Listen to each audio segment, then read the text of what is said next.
Amazon est une aventure magnifique, mais qui conduit à vivre quelques rebondissements. Pour t'y préparer, j'ai concocté spécialement pour toi une recette magique pour que tu puisses avoir un aperçu de ce qu'il faut faire pour se lancer sur Amazon. Avec cette vidéo, tu auras déjà pas mal de bases pour commencer sereinement, même si je te conseille de suivre notre formation pour être sûr de lancer les bons produits et surtout gagner très rapidement de l'argent. Avant de commencer, je pense que vous avez fait attention au titre Amazon FBA. Mais qu'est-ce que ça veut dire vendre en tant que vendeur sur Amazon FBA?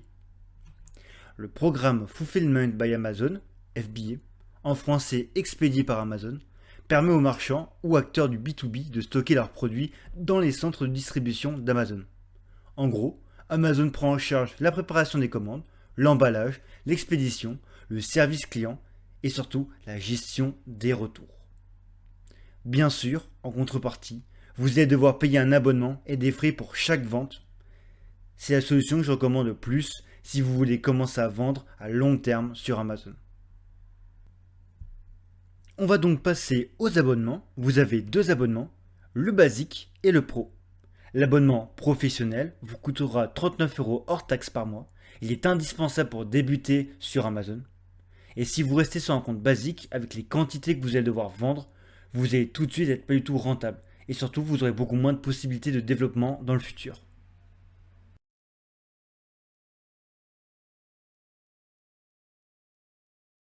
Maintenant que vous avez choisi d'être un vendeur professionnel sur Amazon, il va falloir trouver l'endroit où vous allez vendre vos produits. Vous avez deux marchés. Le marché américain est le plus actif mais également le plus concurrentiel. Vous toucherez donc plus de clients, mais la concurrence sera plus rude. Surtout qu'aux États-Unis, les vendeurs sont plus professionnels en général qu'en Europe. Et vous avez le marché européen, vous toucherez moins de monde car vous allez sans doute vous concentrer sur un seul pays au départ et donc toucher moins de clients. Par contre, l'avantage c'est que la concurrence est moins rude. Il est donc plus facile de ranker en première page sur ces marchés, notamment en France où les vendeurs sont beaucoup moins professionnels qu'aux États-Unis.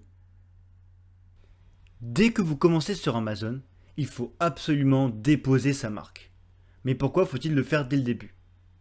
Déposer et faire valider sa marque à NP prend 6 mois. Deuxièmement, le Brand Registry est le sésame qu'Amazon donne au vendeur quand il a enregistré sa marque. La marque enregistrée sur Amazon vous permet de booster vos ventes, optimiser et améliorer votre contenu sur Amazon, ce qui va vous permettre de vous différencier drastiquement de vos concurrents. Pour pouvoir créer votre compte Amazon, vous devez avoir obligatoirement un compte bancaire. C'est pour cela que vous devez avoir en premier lieu un compte bancaire traditionnel. Pour éviter d'avoir des soucis avec Amazon, choisissez plutôt une banque traditionnelle pour créer votre compte. N'oubliez pas que lorsque vous créez votre entreprise, l'adresse de l'entreprise doit être exactement la même que celle donnée à la banque. Si vos adresses ne concordent pas, Amazon risque de refuser votre inscription sur Amazon Seller, donc qui est la plateforme de vente de vos produits. Il faut aussi créer également un compte dans une fintech, on peut dire ça que c'est une banque en ligne, comme TransferWise par exemple. Cela va vous permettre de réduire les frais de change quand vous voulez transformer des dollars en euros par exemple. Maintenant que vous avez tout paramétré, on peut passer aux choses sérieuses. On va voir comment trouver le bon produit. La première question à se poser, c'est quels critères dois-je prendre en compte pour trouver un produit basiquement? Tout d'abord, il y a le poids et le volume du produit. Pour se lancer, privilégiez des produits légers et peu volumineux qui seront plus faciles à transporter si vous désirez être rentable sur Amazon assez rapidement. Des frais de port importants peuvent freiner l'achat des internautes. Il y a aussi la complexité du produit. Pour se lancer, privilégiez des produits simples pour réduire vos risques. Ce qu'il faut savoir, c'est que plus votre produit est simple, plus il y aura de concurrence, et inversement, plus le produit est complexe, moins il y aura de concurrence. Une autre caractéristique à prendre sur votre produit, c'est bien sûr les frais de vente. Vous avez plusieurs types de frais de vente à prendre en compte. Les referral fees, qui est un pourcentage du prix de vente, les FBA fees, qui est en fonction de la dimension et poids du produit, et bien sûr les frais de stockage, qui sont en fonction de vos produits stockés directement dans les entrepôts d'Amazon. Ça paraît compliqué là-dessus, mais c'est pas si compliqué que ça. J'ai mis une petite vidéo YouTube où j'explique les différents frais auxquels vous serez confrontés si vous vous lancez sur Amazon. Maintenant que vous avez des critères de sélection, vous allez devoir chercher votre produit de niche sur les bonnes plateformes. Vous avez plusieurs moyens pour trouver votre produit de niche. Par exemple, observez votre environnement. Recherchez votre produit en allant dans les hypermarchés, dans les magasins que vous aimez, par exemple Decathlon pour le sport. Et bien sûr, vous allez devoir aussi aller dans des sites spécialisés, donc des sites sur Internet. Par exemple, vous avez Wish, Fancy, Kickstarter et bien sûr, le plus connu, Amazon.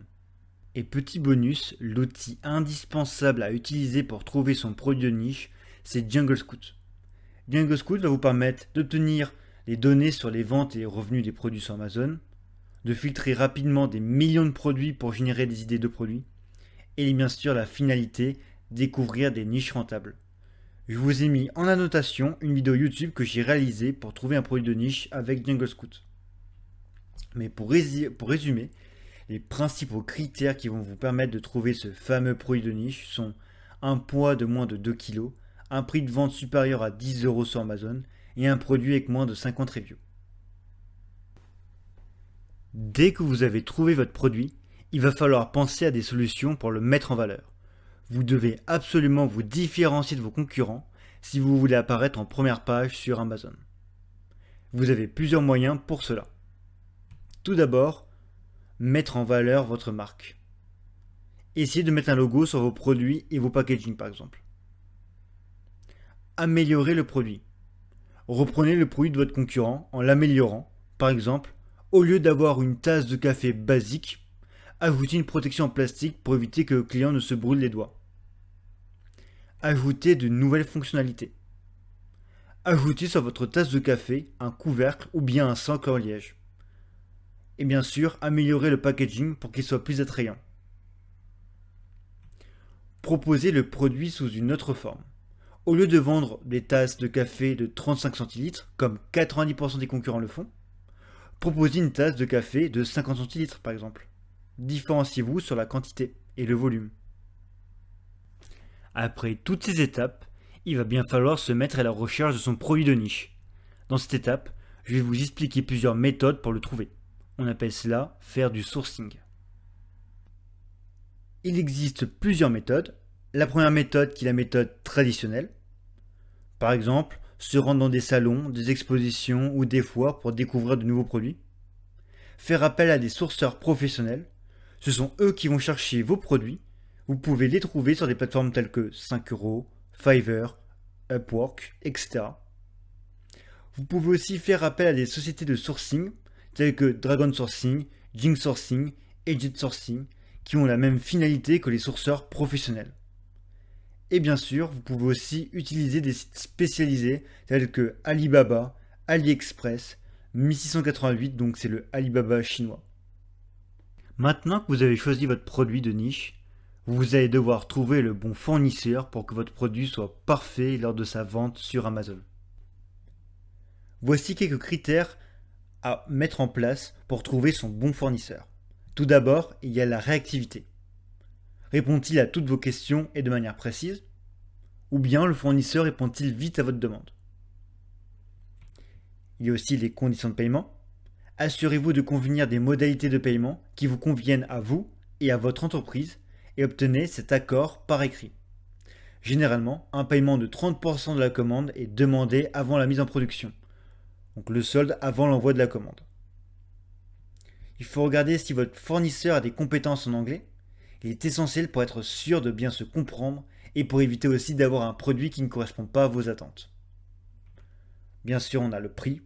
Recherchez évidemment le meilleur rapport qualité-prix, mais ne négligez pas la qualité qui pourrait demain induire des retours de vos produits. Il y a la qualité. Votre produit doit être de très bonne qualité. C'est même le critère central si vous voulez pérenniser vos ventes sur Amazon. Et enfin, on a la réglementation. Regardez bien si vous avez besoin de certification pour votre produit, exemple norme CE, donc norme européenne, et vérifiez si votre produit est autorisé à la vente sur Amazon, mais aussi dans le pays de destination. Il est important de bien regarder la réglementation, car parfois, Amazon ne vous dit pas tout de suite que votre produit est interdit à la vente. Par exemple, les colliers d'ambre que vous pouvez acheter en Lituanie, pour bébé, sont formellement interdits à la vente, donc évitez d'acheter des stocks inutilement et bien sûr, anticiper les réglementations. Pour éviter d'avoir des soucis avec votre fournisseur par rapport à votre produit, définissez bien votre demande point par point avec lui en créant par exemple un cahier des spécificités ou un cahier des charges. Donc précisez bien les spécificités techniques du produit, la taille, la couleur, le matériau, mais aussi les spécificités liées au packaging, avec par exemple l'inscription de votre logo sur le packaging et le produit, les quantités commandées, les conditions de transport et le prix. Il est important d'être précis sur ce que vous voulez et bien le spécifier dans le cahier des spécificités, donc cahier des charges. Car si le fournisseur ne respecte pas une de vos demandes, vous pourrez vous défendre étant donné que tout aura été écrit sur papier et surtout signé. Surtout en Chine, il faut absolument être très précis. Car si vous oubliez quelque chose, ils ne vont pas du tout penser à le mettre et ils vont le respecter exactement comme cela a été écrit, ni plus ni moins. Donc relisez-vous bien aussi, voir s'il n'y a pas de coquilles, si vous n'avez pas oublié certaines spécificités importantes pour l'élaboration de votre produit. On passe maintenant à la logistique. Je vais vous parler des codes barres. C'est la chose essentielle pour commencer à vendre ces produits et mieux vous s'y prendre à l'avance. Avant de commencer, je vais vous faire une petite introduction. Le programme expédié par Amazon, FBA, s'appuie sur des codes barres pour identifier votre stock et assurer son suivi tout au long du processus d'expédition. Chaque article que vous envoyez à un centre de distribution Amazon doit disposer d'un code barre. Il existe principalement deux types de codes barres permettant d'identifier les produits. Il y a les codes barres fabricants et les codes barres propres à Amazon. Pour obtenir vos codes barres, vous pouvez directement les commander sur le site GS1 France. Ce sont eux les experts en la matière et surtout les seuls reconnus officiellement par Amazon. Il existe donc plusieurs types de codes barres. Il y a les codes barres UPC et EAN. Ce sont des codes fabricants. Si vous créez vos propres produits, il est important d'acheter des codes UPC et EAN, comme je vous l'ai dit, sur GS1. Vous avez aussi les codes barres FNSKU. Si vous souhaitez vendre en FBA, il est obligatoire d'utiliser le code fourni par Amazon. Et en FBM, vous avez uniquement besoin du code barre UPC ou EAN. Le code FNSKU est vraiment un code interne à Amazon qui permet de gérer les stocks et relier le produit au vendeur. On peut se demander à quoi servent les codes barres UPC et EAN. Les codes barres UPC, donc GTIN à 12 chiffres, ce que vous voyez en fait en bas du barcode là, par exemple l'exemple que j'ai, vous aurez 12 chiffres en bas, tout simplement. Le code barre donc UPC, qui veut dire Universal Product Code, est composé d'une suite de 12 caractères et reste le code d'identification le plus utilisé aux États-Unis. Vous avez aussi le code barre EAN, donc c'est un code GTIN à 13 chiffres, donc 13 chiffres en dessous du code barre. Le code barre EAN, European Article Numbering, est lui composé d'une suite de 13 caractères. Cette codification est la plus utilisée au monde. Pour livrer vos produits, vous aurez plusieurs solutions. Le transport que vous allez choisir va être fortement impacté selon le produit que vous allez vendre, c'est-à-dire le volume et le poids et surtout la quantité. Vous avez deux moyens de transport, le fret maritime, qui est naturellement le plus long, mais il est moins cher et destiné aux commandes de gros volumes. Et vous avez le fret aérien, qui est beaucoup plus rapide et adapté aux expéditions sensibles au facteur de temps. Mais, par contre, il est plus cher d'expédier par fret aérien et ce dernier est conçu pour les petites commandes qui vont jusqu'à 500 kg. On passe maintenant au choix des incoterms. Quand vous allez choisir votre transport, il va falloir choisir votre incoterm et les signifier au fournisseur pour protéger votre marchandise. Donc, qu'est-ce que les incoterms ? Les incoterms viennent du terme en anglais International Commercial Terms, en français les termes du commerce international. Il s'agit des règles qui entourent et définissent les échanges internationaux mais aussi nationaux. Vous avez plusieurs types d'incoterms. Il y a tout d'abord les EX-Work, donc ex-work c'est à l'usine. En gros, cette règle, elle impose le moins d'obligations au vendeur. L'unique responsabilité du vendeur est d'emballer les marchandises et les mettre à disposition de l'acheteur dans ses propres locaux. L'acheteur supporte ainsi tous les frais et risques inhérents au chargement et au transport des marchandises jusqu'à leur arrivée à destination. Les formalités douanières à l'export étant à la charge de l'acheteur. Celui-ci peut rencontrer des difficultés dans le pays du vendeur pour obtenir des justificatifs de sortie des marchandises. En gros, c'est vous qui prenez tous les risques.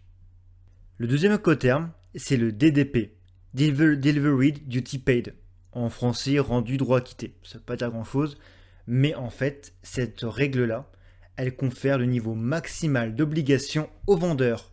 Donc pas à vous en tant qu'acheteur, mais au vendeur. Donc c'est très bien pour vous.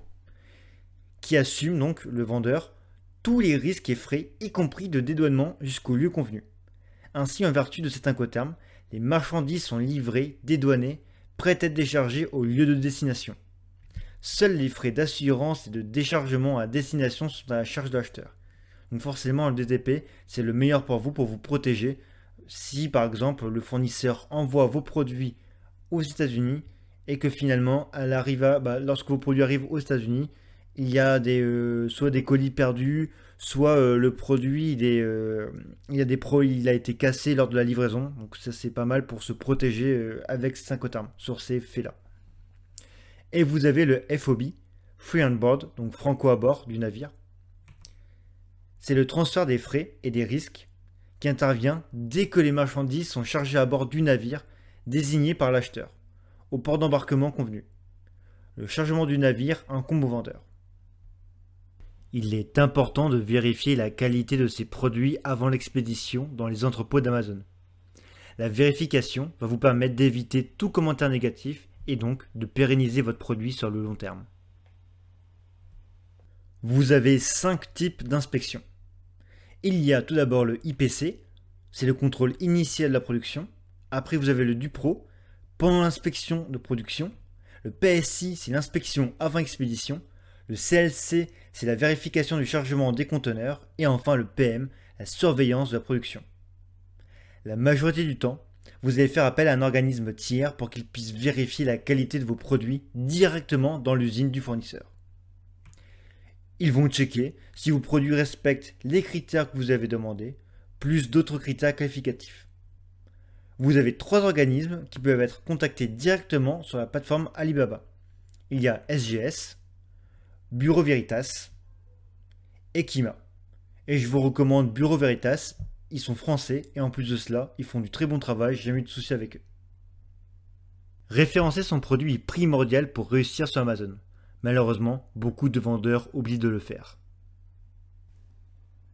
Mais qu'est-ce que c'est le SEO ? Le SEO, Search Engine Optimization, qui signifie en français optimisation pour les moteurs de recherche, est un ensemble des techniques mises en œuvre pour améliorer la position d'un produit sur les pages de résultats des moteurs de recherche comme Google, Amazon, etc. On l'appelle aussi référencement naturel ou organique. Mais qu'est-ce que c'est un bon référencement ? Un produit qui est bien optimisé ou référencé, c'est lorsqu'il se trouve dans les premières pages du moteur de recherche sur les requêtes souhaitées. Imaginons que vous vendez des tasses de café. Si votre tasse de café est en première page sur Amazon, c'est que vous avez bien référencé votre produit. Mais comment être bien référencé ? Tout simplement en créant une fiche produit ou un listing attractif. Par exemple, il faut mettre des titres de produits accrocheurs, d'excellentes images de produits, avec un prix compétitif, mettre une liste descriptive claire et concise, des descriptions de produits originales et surtout le plus important, des mots-clés pertinents et qui cliquent. Pour bien référencer son produit, il faut utiliser des mots-clés pertinents. Les clients trouvent vos produits en saisissant des mots-clés qui sont comparés aux informations que vous fournissez pour votre produit. Par exemple, les titres, la description. Imaginons, vous créez un produit sur Amazon et vous allez mettre comme titre pour le présenter tasse de café en liège. Et bien tout simplement, lorsque les clients vont taper sur Amazon.fr tasse de café en liège, il y a des chances qu'ils trouvent directement votre produit. Il faut aussi évaluer la puissance de vos mots-clés. Donc vous l'avez compris, vous allez devoir trouver des mots-clés qui soient cohérents avec votre produit, mais surtout qui cliquent. Et pour évaluer la puissance de vos mots-clés, vous allez utiliser 3 sites internet. Il y a tout d'abord Google Ads. Donc Google Ads va vous permettre de voir les mots-clés les plus utilisés sur Google pour rechercher votre produit. Il y a aussi Helium 10, donc H-E-L-I-U-M 10 après, donc le nombre 10. Helium 10 vous indiquera si le mot-clé est souvent utilisé pour trouver votre produit. Et enfin, vous avez Jungle Scout. Donc idem, Jungle Scout vous montrera si votre mot-clé est souvent saisi sur Amazon pour trouver votre produit. Vous inquiétez pas, je vais les mettre en description. Et bien sûr, comme d'habitude, j'ai fait une formation complète là-dessus, donc si vous voulez aller plus loin, n'hésitez pas à cliquer dessus. On passe maintenant à la création de listing. Tout d'abord, on va parler de la page de détail. Donc la page détail d'un produit, dit listing, est l'endroit où les clients peuvent voir le produit vendu sur Amazon. Si vous avez déjà fait des achats sur Amazon, vous reconnaîtrez probablement la page de détail du produit. C'est là que les clients peuvent trouver toutes les informations pertinentes sur un article en particulier. En créant vos pages détaillées, essayez de réfléchir à ce qui aidera le mieux les clients à trouver vos produits, à trouver des réponses à leurs questions et à prendre une décision d'achat rapidement. Nous voici donc sur la description d'une page d'un produit et je vais vous expliquer tous les points à savoir pour avoir un listing de qualité. Premièrement, on passe au titre. Donc le titre, c'est vraiment la chose la plus importante sur votre produit. C'est ce qui va permettre au client de savoir à quoi il a affaire. Tout d'abord, un titre doit avoir 200 caractères maximum. La première lettre de chaque mot doit être en majuscule pour vraiment mettre en valeur vos mots-clés, pour qu'ils soient visibles par le client. Et les mots-clés sont hyper importants dans le titre, donc mettez les mots-clés les plus pertinents. Et surtout qui ont de la valeur en termes de clics. Donc ça vous verrez sur Helium 10 et Jungle Scout. Enfin, mettez votre nom de marque dans le titre. Cela vous évitera que des hijackers, tentent de squatter votre listing.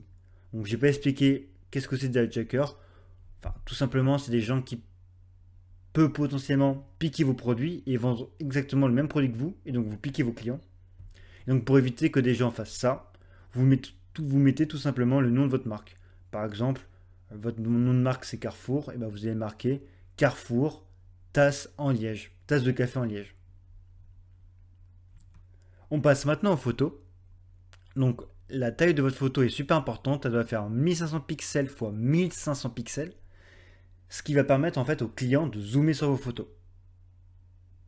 Plus il y a de photos et meilleur le taux de conversion.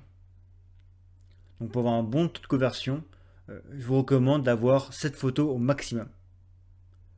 Et quand je dis 7 photos, c'est une photo est égale à un message en général. Donc n'ayez pas plein de photos qui n'ont rien à voir avec votre produit ou qui sont de mauvaise qualité ou qui ne parlent pas vraiment au client. Donc une photo est égale à un message en général. Par exemple, la première photo sera celle de votre produit sur un fond blanc. La deuxième photo, par exemple, elle présentera votre produit avec son packaging. La troisième photo, elle montrera les spécificités techniques de votre produit plus ses dimensions. Et la quatrième photo montrera votre produit en action.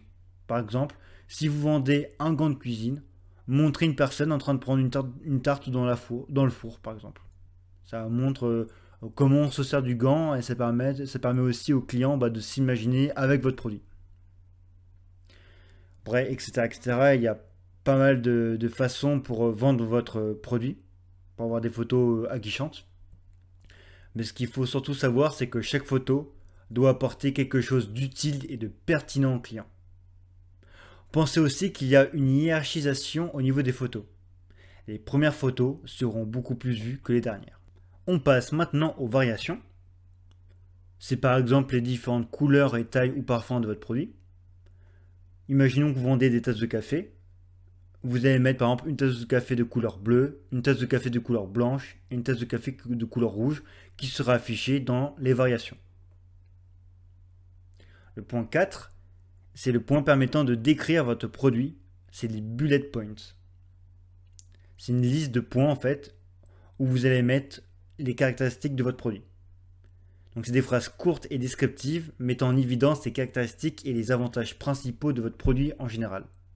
C'est 200 caractères maximum et c'est par bullet point. Et n'oubliez pas que les mots-clés sont essentiels pour le référencement de votre produit sur Amazon. Et surtout, on ne mettra que 5 bullet points. Donc 5 idées pour promouvoir votre produit et pour le mettre en valeur. Et enfin, en point 5, on a les offres vedettes, la buy box. Donc l'offre vedette sur une page de détail permet aux clients d'ajouter directement votre produit à leur panier ou de cliquer sur acheter maintenant. C'est quelque chose qui se gagne et il se gagne en ayant un bon référencement et en ayant des bons mots-clés pertinents. On passe au point 6, autre offre. C'est là où le même produit est vendu par plusieurs vendeurs, offrant un prix différent avec des options de livraison différentes. Donc c'est tout simplement là où vous allez trouver des produits exactement le même que le vôtre, mais vendus par d'autres vendeurs. Et dans le point 7, on a la description. C'est toujours la même chose avec les mots-clés. Les mots-clés améliorent les chances que les clients trouvent votre produit dans le catalogue d'Amazon. La description n'est pas la partie la plus importante, mais elle reste tout de même utile à exploiter. Alors essayez de mettre le plus de mots-clés possible en rapport avec votre produit. Et surtout, mettez des indications utiles pour vos clients, comme par exemple redonner les dimensions et les spécificités de votre produit. Avant de finir cette vidéo, je voudrais parler d'un dernier point que beaucoup de gens oublient, c'est d'enregistrer sa marque. Enregistrer sa marque prend du temps et il est essentiel pour évoluer rapidement dans la vente sur Amazon. Je vais vous expliquer pourquoi il faut s'enregistrer. Mais pourquoi s'enregistrer sur Amazon avec le Brain Registry ? Le Brain Registry va vous permettre de améliorer les descriptions de produits et donc d'augmenter votre taux de conversion et votre chiffre d'affaires, d'ajouter des images de produits détaillées et du texte pour fournir une description aussi complète que possible du produit, de partager l'histoire de votre marque pour renforcer sa visibilité auprès des clients, d'accéder immédiatement à des fonctionnalités disponibles uniquement si vous avez enregistré votre marque, et surtout de créer votre store, donc d'avoir un magasin en ligne directement affiché sur Amazon. Vous avez des outils mis à disposition. Vous avez par exemple le A+ Content. Donc le A+ Content est un outil qui va vous permettre de décrire les caractéristiques de votre produit, mais de manière avancée. En gros, votre description de votre produit tel que vous le voyez sur Amazon va être modifiée et va être optimisée. Donc ça va créer beaucoup plus de taux de conversion au niveau des achats. Vous avez aussi le Sponsored Brands. Donc c'est un outil qui est là pour faire connaître votre produit en diffusant de publicité, mais qui est plus optimisé. Je vais vous reparler de l'enregistrement de sa marque, c'est super important. Donc quand on est en France, on enregistre notre marque auprès de l'INPI. L'INPI, ça signifie l'Institut National de la Propriété Industrielle. C'est un organisme public indépendant. Sa mission est de délivrer des brevets, marques, dessins et modèles. Lorsque l'on souhaite créer son entreprise ou sa marque, il faut au préalable faire une recherche d'antériorité auprès de l'INPI pour voir si la dénomination choisie est bien disponible. Donc on parle de dénomination, c'est le nom de votre marque. Par exemple, si vous voulez choisir le nom de marque Carrefour, vous vous en douterez que le nom de marque est déjà pris. Donc il faut vraiment se référer par rapport à l'INPI et vérifier si notre nom de marque est disponible et si on peut l'avoir. Si c'est bien le cas, la marque peut être alors déposée, ce qui la protège contre toute exploitation commerciale non consentie par son créateur qui en devient le propriétaire. Et surtout, ça vous protège aussi votre produit directement sur Amazon par rapport à d'autres concurrents. Donc, dès que vous avez fini les formalités avec l'INPI, il vous faut attendre 6 mois pour que votre marque soit éligible sur votre produit sur le site Amazon. Ça prend beaucoup de temps et c'est pour cela que je recommande de le faire le plus tôt possible. La vidéo est maintenant terminée, j'espère qu'elle va vous aider pour vous lancer sur Amazon. Pour ceux que ça intéresse, j'y ai retranscrit complètement la vidéo et j'en ai fait une bonne formation qui est disponible en PDF, pareil dans la description, il y aura le lien. Et si vous voulez aller plus loin, j'ai créé aussi une formation complète pour vendre sereinement sur Amazon. C'était Alexis de MyRoutix, merci.